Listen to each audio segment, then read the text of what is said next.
Kita coba lagi, coba gue naikin dikit. Kayaknya emang udah paling benar pakai mode ini. Atau nanti mungkin gue pakai holder yang lain. Karena gue ada holder satu lagi, cuma gue nggak terlalu pede. Holder yang satu lagi tuh pakai karet.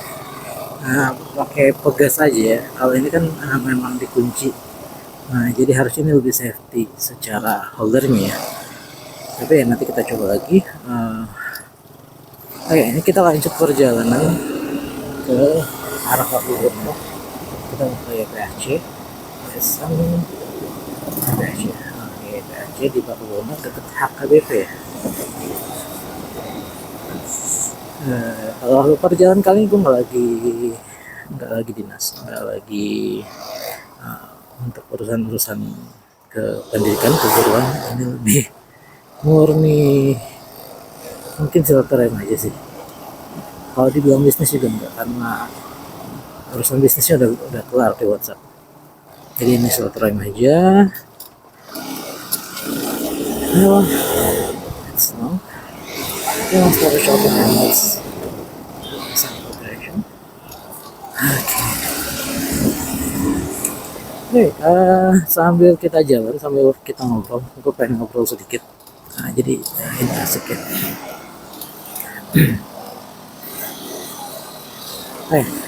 Kita bicara soal pendidikan. Nah, mungkin kalau lo ada di rentang usia yang sekarang lagi kuliah, udah ada deket lulus. Nah, ini lagi masa-masanya galau nih. Masa-masanya galau, nyari kerja, apa yang bakal lakuin habis ini, terus bisa nggak lu survive di dunia kerja? Karena jujur aja sebetulnya apa yang lu pelajarin di bangku kuliah sama dunia kerja itu sebenarnya adalah dua hal yang berbeda ya. Jadi lo mungkin scoring bagus di kuliahan, tapi belum tentu lo aman di dunia kerja, karena memang itu benar-benar dua dunia yang berbeda. Yang pasti dunia kerja nggak sekedar untuk lo buat menyajikan jawaban yang sudah ada. Jadi kalau kuliah kan cenderung ini udah ada bahan ajarnya, lo tinggal belajar tentang ini dan itu dan segala macam, jawabannya sebetulnya udah ada, mirip-mirip sekolah, walaupun tentu beda kuliah sama sekolah. Ada bagian-bagian yang memang ya sama lah, namanya proses belajar lo harus melakukan sesuatu, tapi itu dunia kuliah. Dunia kerja beda lagi, karena lo nggak bisa berharap jawabannya semuanya sudah ada. Lo justru dituntut untuk memberikan jawaban-jawaban yang memang sebelumnya nggak ada. So anyway, permasalahannya sekarang ada lagi. Kebanyakan dari kita, kalau kita berbicara sistem pendidikan, kita memang sebetulnya nggak disiapkan untuk itu, kecuali mungkin teman-teman yang memang ambil jurusannya D ya, diploma, karena memang diploma benar-benar disiapkan untuk kerja. Tapi untuk teman-temannya di strata itu tidak, karena pendekatan strata lebih ke area akademik. Jadi area akademik, area pemikiran dan lain-lain. Jadi butuh penyesuaian. Nah, tapi balik lagi kita bicara pendidikan, gue mau ngomong fenomena yang menarik dari pendidikan itu adalah gini. Jadi sebetulnya nggak tahu lu nyadar atau enggak, tapi sebetulnya ini masalah yang ada tiap tahun, bahwa kita punya banyak lulusan tapi kita nggak punya lapangan kerja. Sekarang lapangan kerja udah banyak, tapi memang yang pegang banyak Cina ya. Karena tenaga kerjanya juga diimpor dari Cina. Tapi intinya sama, buat anak bangsa, buat kita, lapangan kerja itu nggak cukup banyak ya, kecuali mungkin lo jadi driver, ya lo kerja tanpa tunjangan dan lain-lain ya, jadi driver, karena dianggapnya bukan pekerja melainkan mitra. Tapi intinya itu. Nah, tapi lo sadar gak sih kalau dalam perkembangannya dari tahun kapanpun sampai sekarang selalu ada teman-teman yang lulus kuliah dan gak punya kerja, nggak diterima di manapun. Udah cari kerja di sana sini nggak diterima juga. Intinya nggak ada yang dapat. Nah, terus sadar nggak kalau ini selalu jadi rame, selalu jadi masalah besar. Oh ya, emang nggak ada tenaga kerja, nggak ada lapangan kerjaannya, Jadi lu tenaga kerjanya udah ada tapi lapangan kerjanya nggak ada. Akhirnya tenaga kerjanya nggak tersap dan lu mungkin salah satu di antara tenaga kerja itu. Nah, yang gue pengen soroti masalahnya adalah gini, kan kuliah itu lama, kuliah itu 4 tahun, lu belajar pas kuliah, dan itu bukan pertama kalinya lu belajar dari kecil, mungkin dari SD aja 6 tahun, tambah SMP atau MTS 3 tahun, tambah SMA 3 tahun, itu aja berapa, 12 tahun. Belum kalau ditambah sama TK 2 tahun, kan udah 14 tahun, tambah PAUDnya 2 tahun juga. Oh, itu kan lama, 16 tahun, tambah 4 tahun lagi, tambah 4 tahun, dan 20 tahun lo belajar. Tapi kenyataannya dari sekian banyak generasi selama 20 tahun belajar itu, atau itu nggak TK dan PAUD nggak diangkat, hilangin 4 tahun, selama 16 tahun belajar itu nggak ada. Apakah nggak belajar untuk survive? Apakah selama ini belajar hanya untuk kerja di perusahaan orang lain? Nah, ini kan jadi satu pertanyaan yang menarik. Apa nggak bisa buat lapangan kerja sendiri, atau emang nggak punya ide, nggak punya satu kreativitas untuk gimana caranya tetap survive dengan semua ilmu yang dimiliki, yang dipelajari selama belasan tahun itu. Nah, ini menggelitik gak sih? Ini jadi concern gak sih buat lo? Gitu. Apakah memang seperti itu?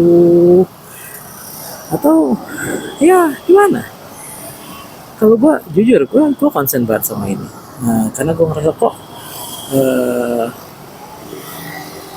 kayak gini gitu.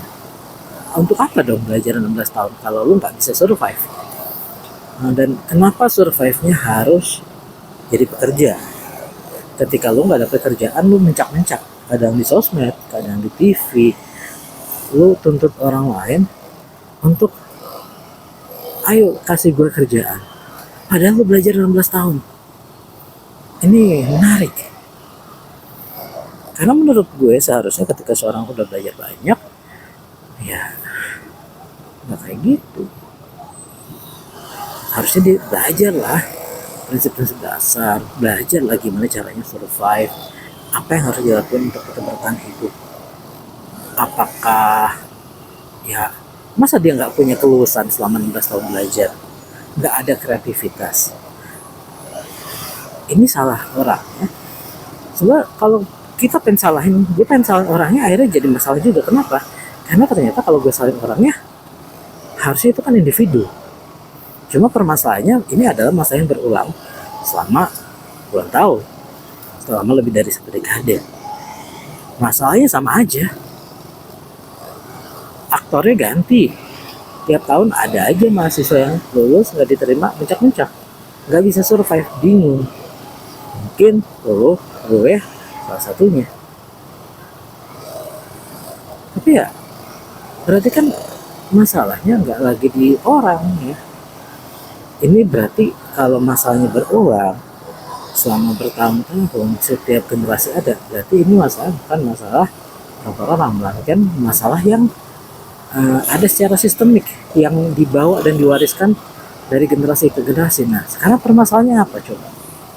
Ini yang akhirnya bikin gue coba jadi berusaha mengkaji lagi tentang pendidikan gitu. Pendidikan kita gimana sih kok bisa kayak gini? Kok case-nya kayak gini? Misal gini ya. Akhirnya gue cobalah buka kurikulum pendidikan, karena kita kan pendidikan nggak baru setahun 2 tahun ini ya. Kurikulum kita ganti dari merdeka sampai sekarang, dari kemerdekaan sampai kurikulum merdeka itu ganti banyak. Nah, terus apa sih yang gue temukan di kurikulum ini. Nah, akhirnya yang bikin gue penasaran adalah gini, gue pernah ingat, gue pernah dengar bahwa ada ucapan bahwa pas target dari kurikulum mereka adalah menghasilkan SDM atau tenaga kerja yang punya kemampuan daya saing global.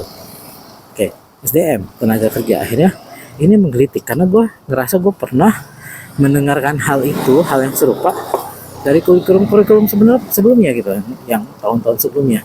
Akhirnya gue coba kulik, gue coba cari-cari, gue searching, ya nanti mungkin lu bisa cek ini bener atau enggak, atau pencarian gue valid atau enggak, atau emang sumbernya salah.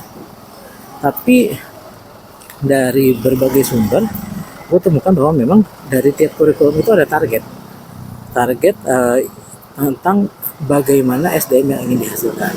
Kayak misalkan kurikulum 83 targetnya SDM yang punya kemampuan birokrasi, kurikulum 84 SDM yang punya kemampuan teknik kalau misalnya, 94 teknik sipil, apalagi gitu panjang. Nah, jadi tiap kurikulum tuh ada, tapi targetnya sama SDM sampai kurikulum merdeka, sampai nanti mungkin kurikulum berikutnya.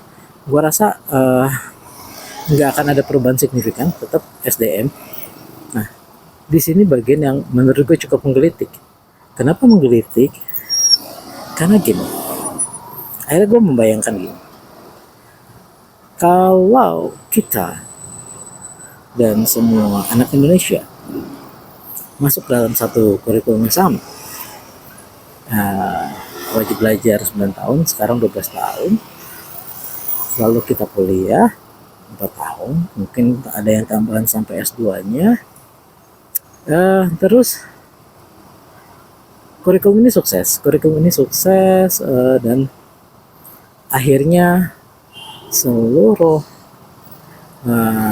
anak-anak Indonesia berhasil sesuai target. Jadi seperti SDM yang ditargetkan oleh kurikulum yang dibuat. Apakah misal tadi SDM yang punya daya saing global dan segala macamnya, atau SDM yang lainnya, taruhlah sukses. Kurikulum sukses, pendidikan sukses, semuanya sukses jadi SDM yang diinginkan dengan scoring yang tinggi. Terus kalau semuanya jadi sumber daya manusia berarti sumber daya yang bentuknya manusia. Kalau seluruh anak Indonesia masuk ke dalam sistem yang sama, dididik, sukses, semuanya jadi SDM yang bagus, pertanyaan liar gue adalah, terus yang kelola siapa? Sumber daya ini kan sumber daya, harus ada yang kelola. Misalnya kita bersumber daya alam, kan dia tidak mengelola dirinya sendiri. Nah, kalau seluruh anak Indonesia jadi sumber daya, yang kelola siapa? Ini yang akhirnya bikin gue merenung. Apakah memang selama ini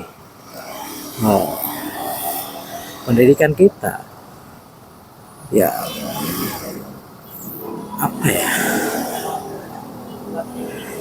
yang berbasis sekolah-sekolah itu dengan target sumber daya itu sudah tepat, atau sebetulnya kita melakukan kesalahan yang akhirnya jadi masalah yang turun-temurun, jadi masalah yang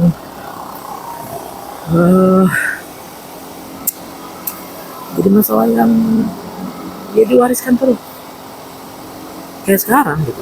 Sumber daya kita jadi sumber daya, kita jadi sumber daya lemah. Nah, kalau sumber daya itu harus ada pengelolaannya, harus ada tempatnya, dia di mana. Misal ada orang yang seumur hidupnya dilatih jadi sumber daya yang berhubungan dengan elektrik gitu kan.